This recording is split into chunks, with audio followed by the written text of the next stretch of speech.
Olá para você que acompanha mais um Giro de Notícias no oferecimento do Eralci.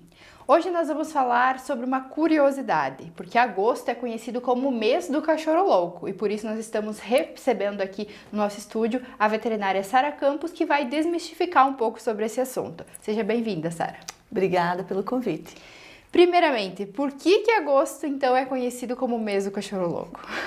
Então, no passado, quando os animais viviam, cães e gatos viviam basicamente soltos, não viviam domiciliados, né?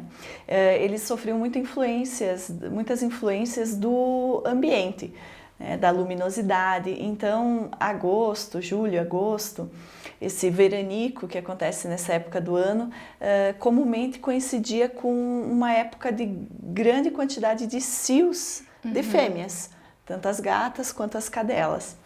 E então nesse período tínhamos muitos cães andando pelas ruas, buscando então machos atraídos pelo cheiro das fêmeas, né? E é bem característico que os machos nesse período de acasalamento, quando sentem o cheiro do feromônio, eles já salivam bastante, né? Então também acontecia bastante salivação, bastante brigas entre os machos soltos.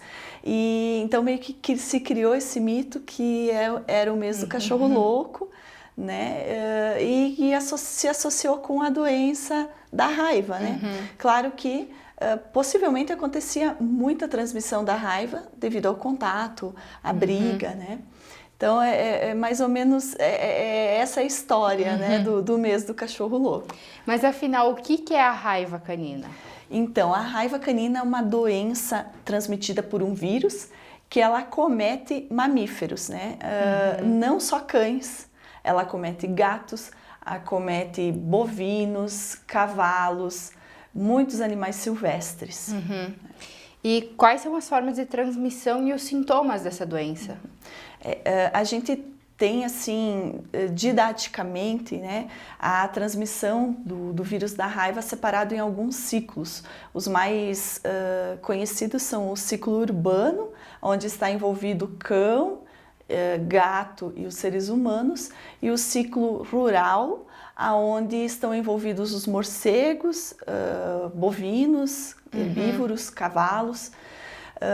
Porém, o vírus é o mesmo vírus da raiva, né? Então, basicamente, nas cidades a gente vê a transmissão acontecer principalmente pela agressão, a mordida de cães e gatos infectados, se mordendo e mordendo humanos.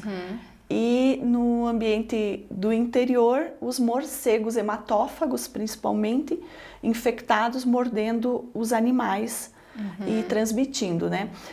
Porém, o Ministério da Saúde, ele divulga sempre atualização sobre a raiva, e em 2020 a gente teve 2 casos no Brasil de raiva humana. Essa pessoa pegou do morcego e no outro pegou de raposa. Então, nenhum teve o cão ou o gato envolvido, né? Em 2019, a gente teve um caso só no Brasil que, coincidentemente, foi em Santa Catarina, em Gravatal, transmitido por um gato. Né? Atualmente, cães e gatos infectados é bastante raro de encontrar, mas a gente tem muitos morcegos infectados e animais silvestres, principalmente. Eles que têm mantido esse ciclo da raiva ativo. Então, quer dizer assim, não é porque cães e gatos hoje estão com a doença mais bem controlada que nós humanos não estamos sob risco, porque também podemos receber aí contato, mordida de morcegos e animais silvestres, é o que mais tem ser relatado. 2018, se eu não me engano, foram 11 casos em humanos e todos foram de morcego. E quando esse animal está contaminado, a raiva tem cura? Então, para seres humanos, é possível sim conseguir a cura, mas como ela é uma doença que nem antes você também me perguntou dos sintomas, né? Nos animais e em humanos é uma doença, um vírus que atinge o sistema nervoso central. Né? Então, há relatos sim de cura em humanos, né? De sobrevivência, porém com sequelas, né? Graves. Em animais não é recomendado tratamento, tá? Porque é um risco muito grande para a saúde humana de quem está cuidando desse animal e também da perpetuação e da disseminação da doença. Cães e gatos, eles normalmente têm a forma mais comum, a forma que a gente chama de furiosa, onde eles ficam bastante agressivos, com bastante alteração de comportamento, muita irritação quanto à luz, então a fotofobia.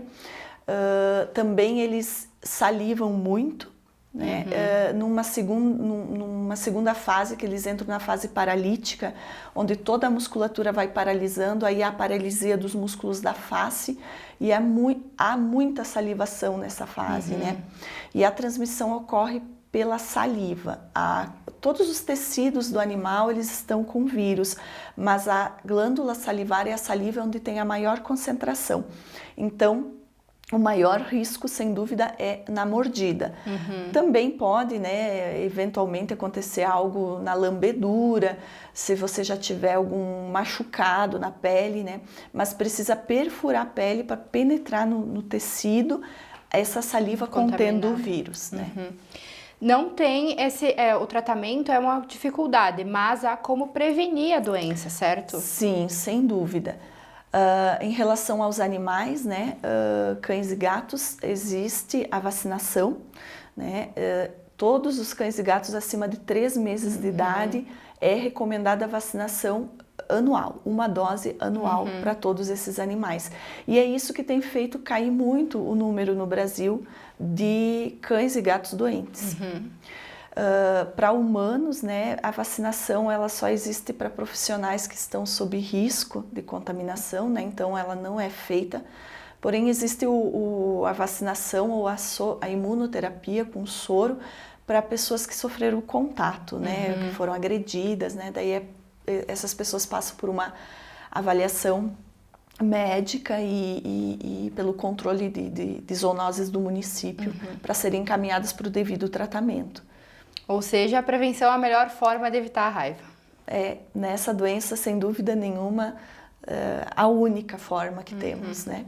E é uma doença extremamente grave, né? Uma zoonose extremamente grave e virtualmente fatal para todas as pessoas e animais. Então, vale a pena mesmo prevenir. Tá certo, Sara. Muito obrigada pelas informações. Eu que agradeço o convite e até mais. Esse foi mais o Giro de Notícias e nós voltamos a qualquer momento. Se você já procurou, tentou, mas não conseguiu transformar o seu sorriso através dos implantes dentários, a hora chegou. Agora, Pinhalzinho e região contam com Oral Sim Implantes. Dê o primeiro passo e saiba como conquistar o seu novo sorriso.